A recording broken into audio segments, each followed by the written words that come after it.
హరీష్ రావు ఆదేశాల మేరకు సిద్దిపేట, దుబ్బాక, గజ్వేల్, పటాన్చెరు అసెంబ్లీ నియోజకవర్గంలో ఓటికి 500, ఓటికి 1000 రూపాయల చొప్పున ఓటమిని అంగీకరించి హరీష్ రావు గారి కన్నుసన్నల్లో Congress in collusion, BRS candidate కోసం కాంగ్రెస్ ఇన్ కొల్యూజన్ పొంగులేటి శ్రీనివాసరెడ్డి గారి సహాయ సహకారాలతో పూర్తి స్థాయి లోపల డబ్బులు విచ్చలవిడిగా పంచుతున్నారు. ఎస్ఐలు, సిఐలు, డిఎస్పీలు, సిపిలు, ఎస్పీలతో చెప్తే కూడా ఒక ప్లేస్కి పోవడానికి మినిమం గంట నుంచి 2 గంటలు తీసుకుంటున్నారు. వాళ్ళ పోలీస్ స్టేషన్ జ్యూరిడిక్షన్లో ఉన్నటువంటి ప్లేస్కి పోవడానికి కూడా. దీన్ని బట్టి చాలా స్పష్టంగా అర్థమవుతుంది ఏంటంటే, మెదక్ పార్లమెంట్లో భారతీయ జనతా పార్టీ అభ్యర్థినైనా నేను గెలుస్తున్నాననే విషయం తేటతెల్లం అయింది. కాబట్టి కాంగ్రెస్, బీఆర్ఎస్ ఇద్దరు కలిసి, దొంగ పోలీసు ఇద్దరు కలిసి చేసినట్టు చాలా స్పష్టంగా పైసలు పంచడానికి పూర్తిగా కాంగ్రెస్ పోలీస్ యంత్రాంగం సహకరిస్తూ ఉంది. దీన్ని బట్టి హరీష్ రావు నీ నైతిక ఓటమిని అంగీకరించమని చెప్తా ఉన్నాను.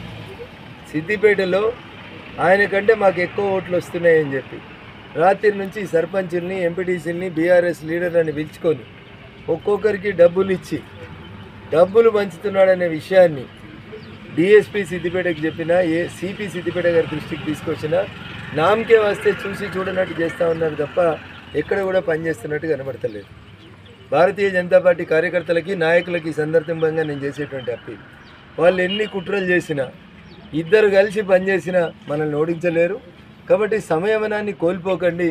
రేపు సాయంత్రం బ్యాలెట్ బాక్సులు సీల్ అయ్యేంత వరదాకా సమయంతో ఉండండి అని చెప్పి ఈ సందర్భంగా తెలియజేస్తూ, పోలీస్ అబ్జర్వర్ గారికి, ఎన్నికల రిటర్నింగ్ అధికారి గారికి, ఎస్పీ మెదక్ గారికి, అదే రకంగా జనరల్ అబ్జర్వర్ మెదక్ లోక్సభ గారికి ఈ సందర్భంగా రాతపూర్వకమైనటువంటి ఫిర్యాదుల్ని అందజేయడం జరిగింది.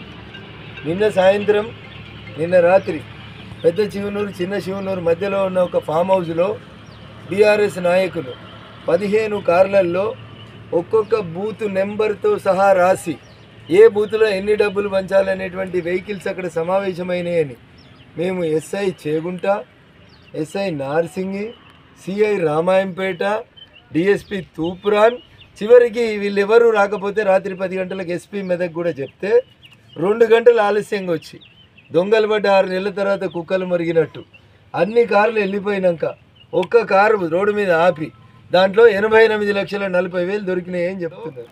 ఒక్కో కవర్ ఏ బూత్ది, ఎన్ని పైసలు పంచాలి ఆ బూతులు అనేది కూడా కేటగిరికల్గా రాసి ఉంది. అవి బీఆర్ఎస్ పార్టీ ఎంపీ అభ్యర్థి వెంకటరామరెడ్డి గారికి సంబంధించిన డబ్బులని వాళ్ళు అక్కడ దొరికిన వాళ్ళు, సమావేశమైన వాళ్ళందరూ బీఆర్ఎస్ పార్టీ నాయకులని చెప్తుంటే కూడా వాళ్ళ మీద కేసులు లేవు, పట్టుకురావట్లేదు. వాళ్ళు సమావేశమైన ఆ ఫామ్ హౌస్లో ఒక సీసీటీవీ ఫుటేజ్ ఉంది.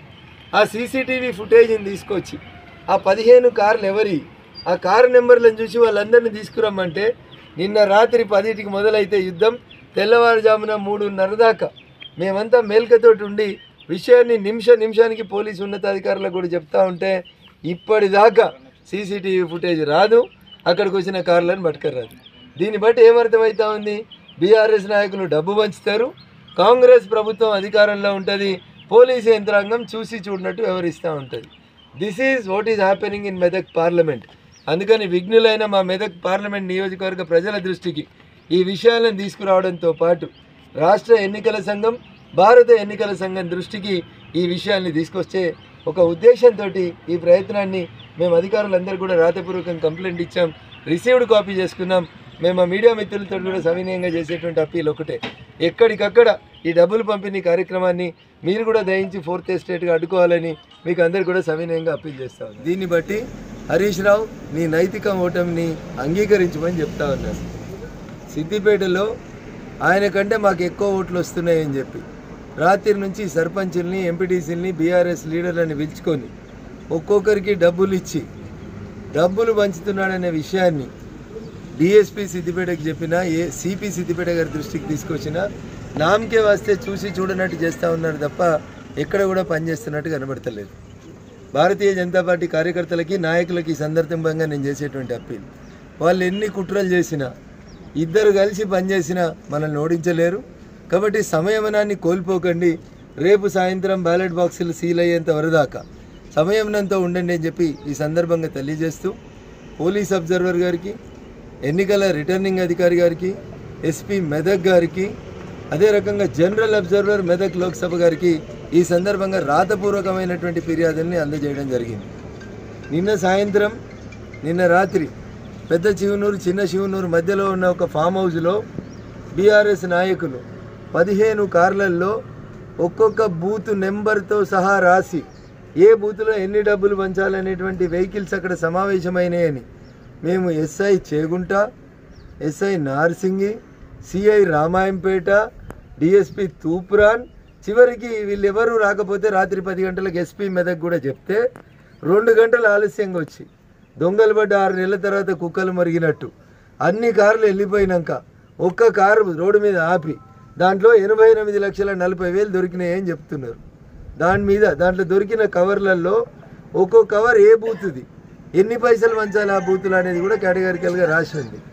అవి బీఆర్ఎస్ పార్టీ ఎంపీ అభ్యర్థి వెంకటరామరెడ్డి గారికి సంబంధించిన డబ్బులని వాళ్ళు అక్కడ దొరికిన వాళ్ళు, సమావేశమైన వాళ్ళందరూ బీఆర్ఎస్ పార్టీ నాయకులని చెప్తుంటే కూడా వాళ్ళ మీద కేసులు లేవు, పట్టుకురావట్లేదు. వాళ్ళు సమావేశమైన ఫామ్ హౌస్లో ఒక సీసీటీవీ ఫుటేజ్ ఉంది. ఆ సీసీటీవీ ఫుటేజ్ని తీసుకొచ్చి ఆ 15 కార్లు ఎవరి, ఆ కారు నెంబర్లను చూసి వాళ్ళందరినీ తీసుకురమ్మంటే నిన్న రాత్రి 10కి మొదలైతే యుద్ధం తెల్లవారుజామున 3:30 దాకా మేమంతా మేల్కతోటి ఉండి విషయాన్ని నిమిషానికి పోలీసు ఉన్నతాధికారులకు కూడా చెప్తా ఉంటే ఇప్పటిదాకా సీసీటీవీ ఫుటేజ్ రాదు, అక్కడికి వచ్చిన కార్లను పట్టుకురాదు. దీన్ని బట్టి ఏమర్థమవుతా ఉంది, బీఆర్ఎస్ నాయకులు డబ్బు పంచుతారు, కాంగ్రెస్ ప్రభుత్వం అధికారంలో ఉంటుంది, పోలీసు యంత్రాంగం చూసి చూడనట్టు వ్యవహరిస్తూ ఉంటుంది. This is what is happening in Medak parliament. అందుకని విఘ్నులైన మా మెదక్ పార్లమెంట్ నియోజకవర్గ ప్రజల దృష్టికి ఈ విషయాలను తీసుకురావడంతో పాటు రాష్ట్ర ఎన్నికల సంఘం, భారత ఎన్నికల సంఘం దృష్టికి ఈ విషయాన్ని తీసుకొచ్చే ఒక ఉద్దేశంతో ఈ ప్రయత్నాన్ని మేము అధికారులందరూ కూడా రాతపూర్వకం కంప్లైంట్ ఇచ్చాం, రిసీవ్డ్ కాపీ చేసుకున్నాం. మేము మా మీడియా మిత్రులతో కూడా సవినయంగా చేసేటువంటి అప్పీల్ ఒకటే, ఎక్కడికక్కడ ఈ డబ్బులు పంపిణీ కార్యక్రమాన్ని మీరు కూడా దయించి 4th ఎస్టేట్గా అడ్డుకోవాలని మీకు అందరు కూడా సవినయంగా అప్పీల్ చేస్తూ ఉన్నాను. జై హింద్, జై భారత్.